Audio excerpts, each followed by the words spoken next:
So our next speaker is Robert McGuire. He's worked for the City of Fort St. John for 8 years in the Planning and Engineering Department, first as a Planning and Engineering Assistant and currently as an Engineering Technologist.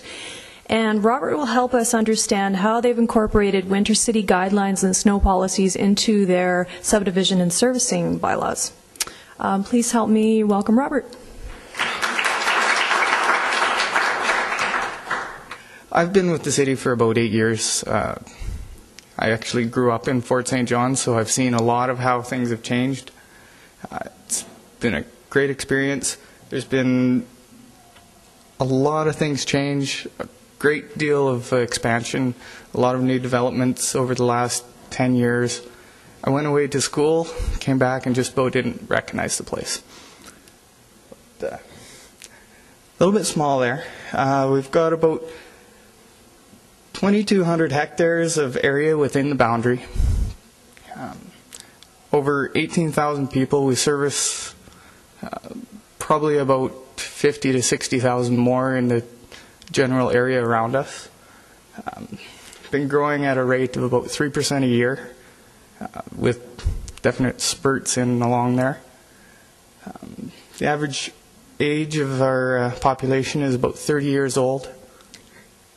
Average temperatures 22 degrees in the summer, minus 19 in the winter. Of course, our record high for the summer was 33.6 degrees. Record low of 47.2.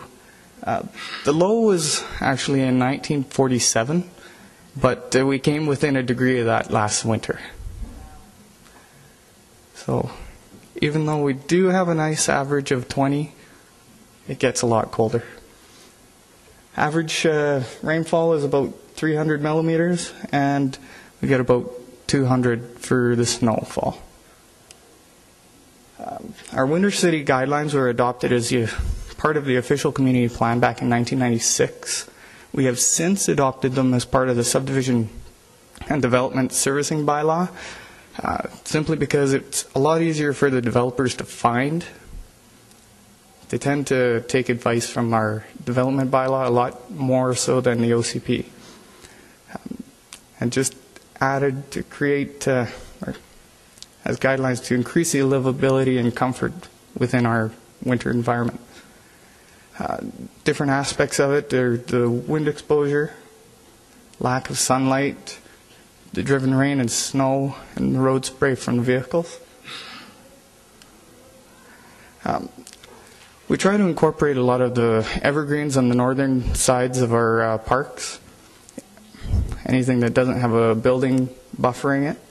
We can reduce wind by 50% for different excuse me, for a distance of 4 to 10 times the height of the building or trees around it. Pedestrian spaces, we try to keep them sunny. Taller buildings on the south side of the roads, try to step them down. Unfortunately, we can't knock down all the old buildings that tend to block our existing areas, but any new development are covered through our development permit process, so we can double check them.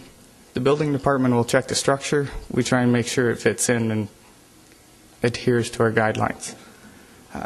Trees in the parks, again, deciduous trees, just so that when the leaves disappear in the winter, you still get a little more sun. For the driven rain and snow, much the same thing. We talked about this morning, just adding the awnings to the buildings.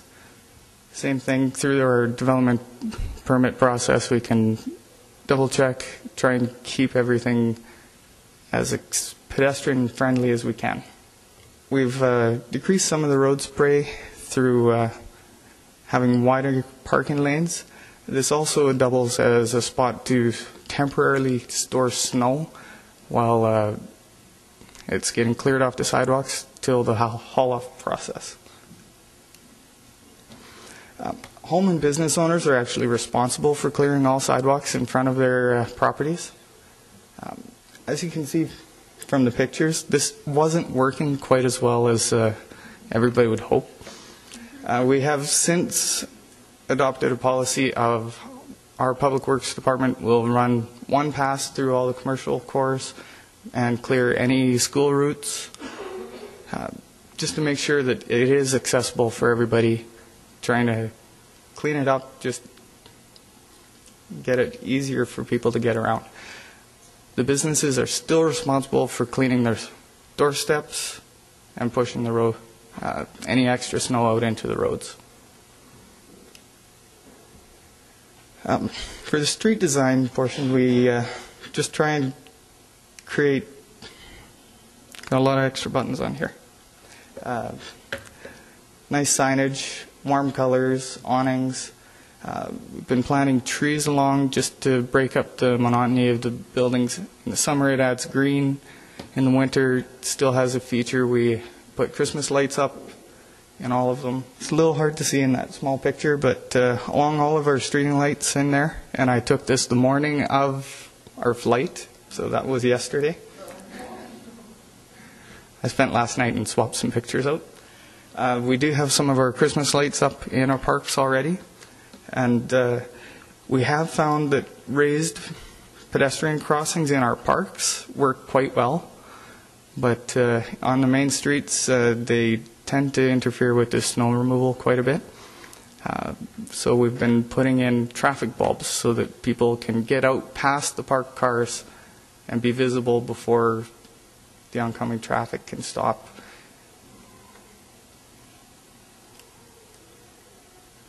In the parks, much the same as that previous picture, we've got some evergreens to break up the wind along the north faces. A lot of deciduous just to keep the sun coming through in the winter. We've had large piles of snow. We do slides, sledding in the parks as much as possible.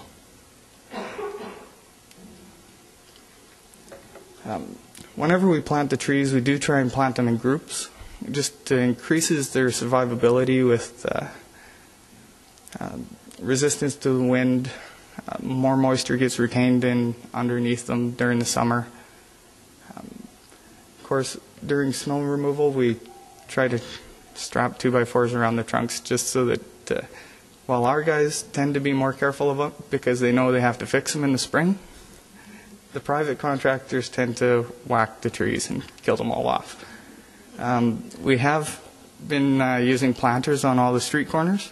It's great in the summer. Lots of flowers, very bright colors. But come winter, they'll freeze and die off. So they get moved to off-site storage, off all of our nice traffic bulbs. And we've been putting in more larger planters, allowing for plants that come back every year. Our snow cleaning begins as soon as we get 50 millimeters of snow. We're out plowing our main streets, all the arterials, bus routes, getting it windrowed and ready for haul off. If everything goes well and we don't get another snowfall, we can have it completely finished within 2 to 3 days.